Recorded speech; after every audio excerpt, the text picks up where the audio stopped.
नमस्कार दोस्तों, ocean network में आपका स्वागत है। मैं हूं ओमकार चौधरी। सुबह की सैर करने वाले बहुत लोग हैं जो घरों से निकलते हैं और जहां पार्क हैं, पार्कों में जाते हैं, नहीं तो फिर सड़कों पर ही घूम लेते हैं। और एक ऐसा ही दृश्य देखने को मिला सुबह ही सुबह जंतर मंतर पर। एक लेडी थी जो वहां सैर करने के लिए वहां से गुजरती हुई जा रही थी।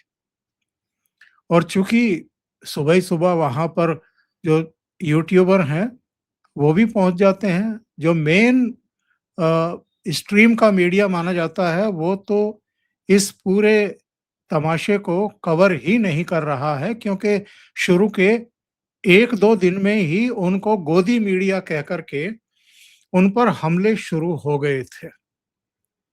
तो उसके बाद उन्होंने पूरी तरीके से दूरी बना ली और वो इसे कवर ही नहीं कर रहे हैं, दिखा ही नहीं रहे हैं। तो ऐसे में जो यूट्यूबर हैं, उनकी पौबारा हो गई है। वो अपना ठीक-ठाक व्यूवरशिप खींच रहे हैं। हालाँकि कितने लोग इनको देख रहे हैं और कितनों की दिलचस्पी है इसमें, ये अगेन एक प्रश्न चिन्ह है, बड़ा प्रश्न चिन्ह है। तो मैं उस महिला का ज़िक्र कर रहा था और चर्चा कर रहा था, जो वहाँ से सैर करती हुई निकल रही थी। एक महिला यूट्यूबर ने उनसे सवाल पूछने की कोशिश की उसे लेकर के, तो वो पहले ही कुछ बड़बड़ाती हुई जा रही थी। वो थोड़ा रुकी, पीछे मुड़ कर के देखा उसकी तरफ और कहा कि इन पर तो लाठियाँ चला कर के ये सारा यहाँ का मैदान, ये सड़क बिल्कुल साफ करा देनी चाहिए सरकार को। तो उस यूट्यूबर ने जानने की कोशिश की, बल्कि गुस्से में जानने की कोशिश की कि आप ऐसा क्यों कह रही हैं? क्या ये इनकी माँग जायज़ नहीं है? उन्होंने कहा कि माँग कोई है ही नहीं, जायज़ और नाजायज़ तो छोड़ दीजिए। कोई माँग नहीं है और उसमें कोई तथ्य नहीं है, कोई तर्क भी नहीं है। परीक्षाएँ तो हो चुकी हैं। जिन परीक्षाओं में पेपर आउट की बात ये सिर पर उठा रहे हैं, वो तो परीक्षा हो चुकी है।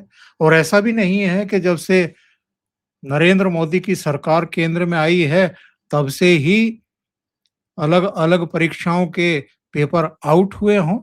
इससे पहले तो पता नहीं, एक लंबी श्रृंखला है और 90s के दशक से ही पेपर आउट होते आ रहे हैं। तब तो मोदी की सरकार नहीं थी, तब तो धर्मेंद्र प्रधान एजुकेशन मिनिस्टर नहीं थे। तब इस तरह के आंदोलन क्यों नहीं हुए? सवाल तो ये उठ रहा है और उठेगा। आप जरा जंतर मंतर पर पहुंचने वालों के नाम देखिए। वहां अब तक आम आदमी पार्टी के राज्यसभा सदस्य संजय सिंह पहुंचे हैं, योगेंद्र यादव पहुंचे हैं। वो पिच वाले, हमने तो पिच तैयार कर दी थी। अखिलेश यादव अगर बैटिंग नहीं कर पाए, फील्डिंग नहीं कर पाए, बॉलिंग नहीं कर पाए, तो ये काम हमारा तो है नहीं। हमने तो हैवी रोड रोलर भी ले लिया था। तो योगेंद्र यादव, संजय सिंह, प्रशांत भूषण घोषित मोदी विरोधी, संजय सिंह भी घोषित मोदी विरोधी और योगेंद्र यादव भी।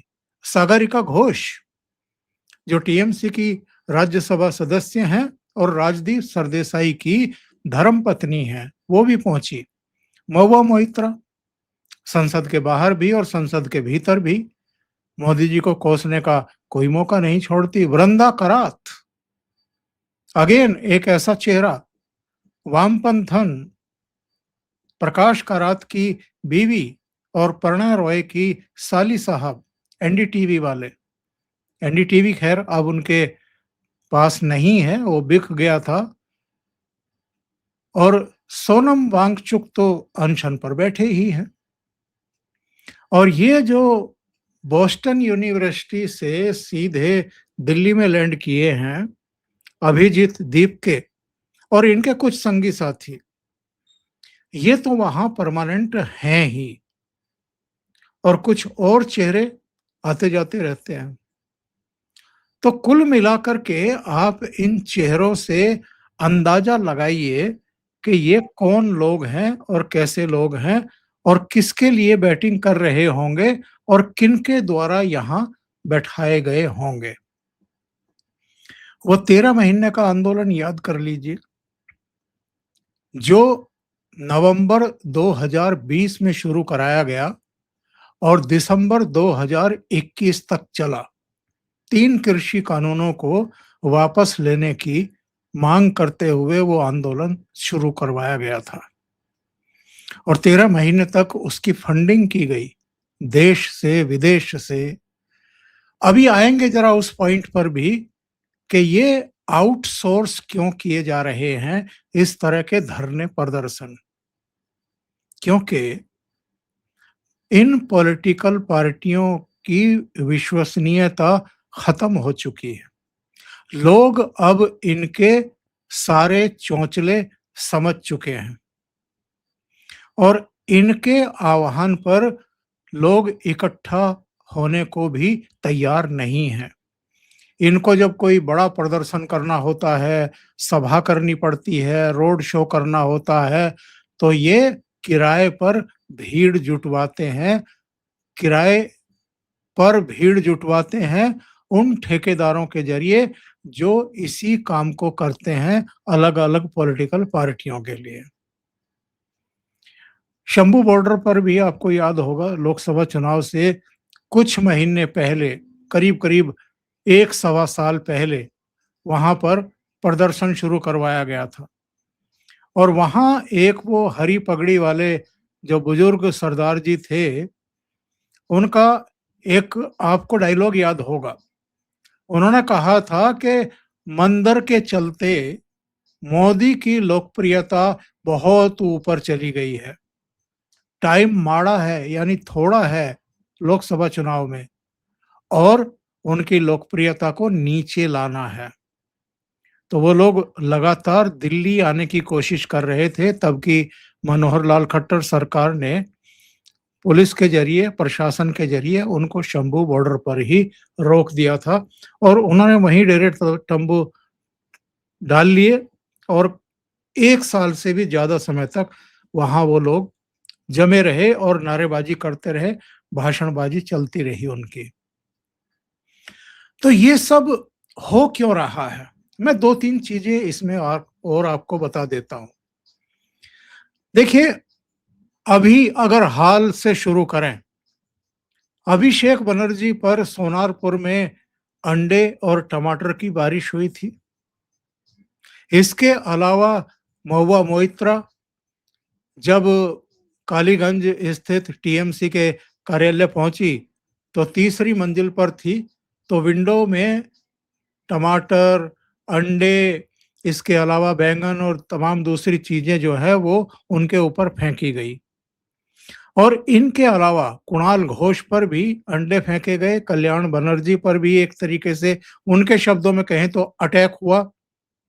इसके अलावा एक घटना जो अपने आप को कभी हरियाणा का बेटा बताते हैं, कभी दिल्ली का बेटा बताते हैं और हैं किसी के नहीं वो। जब पंजाब में जाते हैं तो हरियाणा की बुराई करते हैं, दिल्ली में रहते हैं तो हरियाणा की बुराई करते हैं।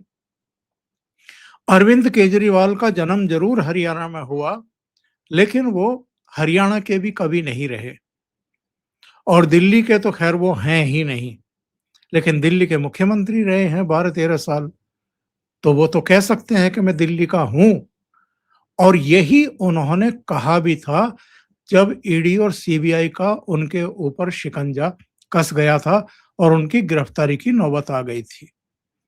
तब उन्होंने और उनके कई दूसरे प्रवक्ताओं जिनमें आतिशी मारलेना से लेकर के सौरभ भारद्वाज और कई दूसरे लोग थे और पूरा इकोसिस्टम, वो एक ऐसी हवा बनाने की कोशिश में था कि अगर अरविंद केजरीवाल पर हाथ डाल दिया, अगर उनको गिरफ्तार कर दिया गया, तो ना केवल दिल्ली के लोग सड़कों पर उतर आएंगे, बल्कि पूरे भारत में ही जो नौजवान हैं, जो उनको बहुत पसंद करते हैं, वो मोदी सरकार की नाक में दम कर देंगे।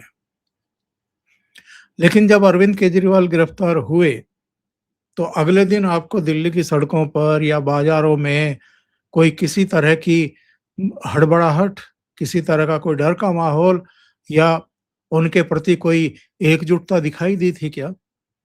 या लोगों ने अपने दफ्तर जाना बंद कर दिया हो? या वो अपने रूटीन से हट कर के सड़कों पर उतर आए हों? कोई नहीं उतरा। किसी की सेहत पर रत्ती भर भी असर नहीं पड़ा। वो अपने रूटीन पर चले गए, क्योंकि अरविंद केजरीवाल के बारे में एक के बाद एक लगातार एजेंसियां खुलासे कर रही थी। केवल आबकारी घोटाले घोटाले का मसला नहीं था, बल्कि और कई मामले जो है तब तक प्रकाश में आ चुके थे और पता लगा था कि लगभग हर डिपार्टमेंट में ही हाथ काले किए गए हैं। तो जनता की उनके प्रति कोई सहानुभूति नहीं थी। उनसे पहले जब मनीष सिसोदिया को गिरफ्तार किया गया था, जब ईडी के दफ्तर उनको बुलाया गया था, तो वो पूरे काफिले के साथ हाथ में झंडा लेकर के लहराते हुए खुली जीप में जा रहे थे, जैसे कहीं सरहद पर जा रहे हों या इनका राज्य अभिषेक होने वाला हो। और उनकी गिरफ्तारी हुई, कोई सहानुभूति नहीं, कोई सड़कों पर नहीं उतरा, आम आदमी पार्टी के लोग भी नहीं उतरे। इसी तरह आपको याद होगा संजय राउत भी गिरफ्तार हुए थे, नवाब मलिक भी गिरफ्तार हुए थे, अनिल देशमुख गिरफ्तार हुए थे महाराष्ट्र में। और पश्चिम बंगाल में तो 3-3 मंत्री गिरफ्तार हुए थे, पार्थ चटर्जी हुए थे, एक अनुव्रत मंडल जो पशु तस्करी के मामले में, और एक इनके वो मलिक गिरफ्तार हुए थे, 3-3 मंत्री गिरफ्तार हुए थे। कहीं कोई सहानुभूति थी क्या? और लालू यादव, उनको तो चारा घोटाले में 4 मामलों में सजा हो चुकी है और उनकी पार्टी लगातार हार रही है बिहार में। कोई सहानुभूति है क्या उनके प्रति भी लोगों में? तो भ्रष्टाचारियों के प्रति इस देश में कोई सहानुभूति नहीं है। और जो झूठे मामले बना करके धरने प्रदर्शन करते हैं या करवाते हैं, उनकी भी असलियत एक्चुअल में लोगों के सामने खुल करके आ गई है। ये जो पिछले 15-16 दिन से यहाँ जंतर मंतर पर तमाशा चल रहा है, इसकी हकीकत क्या है? ये क्या कहने की कोशिश कर रहे हैं? ये कह रहे हैं कि जब तक शिक्षा मंत्री धर्मेंद्र प्रधान इस्तीफा नहीं देंगे नैतिकता के आधार पर, कि साहब उनके कार्यकाल में इतने पेपर लीक हो गए, तब तक हम यहाँ से नहीं हटेंगे। वैसे तो दिल्ली पुलिस ने इनको 1 दिन की परमिशन दी थी, तो वैसे ही ऑफेंस बन गया है इनके ऊपर। मुकदमा तो जिस दिन ये यहाँ से हटेंगे, उस दिन संगीन धाराओं में मुकदमे सामने आएंगे, जो ऑलरेडी दिल्ली पुलिस अब तक दर्ज कर ही चुकी होगी। क्योंकि इन्होंने एक बड़ा एरिया ऑक्यूपाई किया हुआ है गलत तरीके से, बिना परमिशन के ये यहाँ लंबा धरना प्रदर्शन चला रहे हैं। ऊपर से यहाँ पर सप्लाई हो रही है भोजन की और लजीज व्यंजनों की। सुबह नाश्ता, फिर दोपहर में लंच और शाम को डिनर, और बीच में भी फल और तमाम दूसरी चीजें। एक मुद्दे को लेकर के तो दिल्ली पुलिस और इनके बीच में झड़प भी हो चुकी है। वहां लाइब्रेरी स्थापित कर दी थी, जंतर मंतर पर लाइब्रेरी स्थापित कर दी थी। एक पुलिस ऑफिसर जब इनको वहां से उसे हटाने के लिए कहने के लिए गया, तो उससे खुद अभिजीत दीप के बहस करते हुए दिखाई दिए और वो कह रहे, उन्होंने कहा कि इसकी परमिशन नहीं है आपको। तो अभिजीत दीप के कह रहे थे कि धर्मेंद्र प्रधान को क्या परमिशन है? मतलब एक जो बेसिक सेंस होती है, समझ होती है, वो भी इस बंदे के पास नहीं है। धर्मेंद्र प्रधान जो केंद्र में कैबिनेट स्तर के मंत्री हैं, उनके बारे में वो कह रहे हैं कि क्या उनको परमिशन है? तो इससे आप इनकी योग्यता का और इनके दिमागी स्तर का अंदाजा लगा सकते हैं बखूबी। तो कुल मिलाकर के यहाँ भी 3 टाइम ज़्यादा भीड़ देखने को मिलती है, जब नाश्ते का समय होता है, दोपहर के खाने का समय या रात को डिनर के समय। बाकी तो वहाँ पर मुश्किल से ही 50-60 70 कभी-कभी 100 लोग दिखाई देते हैं, वो भी इधर-उधर छितराए पड़े रहते हैं। एक नीरस-सा वातावरण है, एक बोर-सा वातावरण है और इससे पता चल जाता है कि ऑनलाइन भले ही आपके 2 सवा 2 ढाई करोड़ फॉलोवर हों, लेकिन ज़मीन पर क्या है?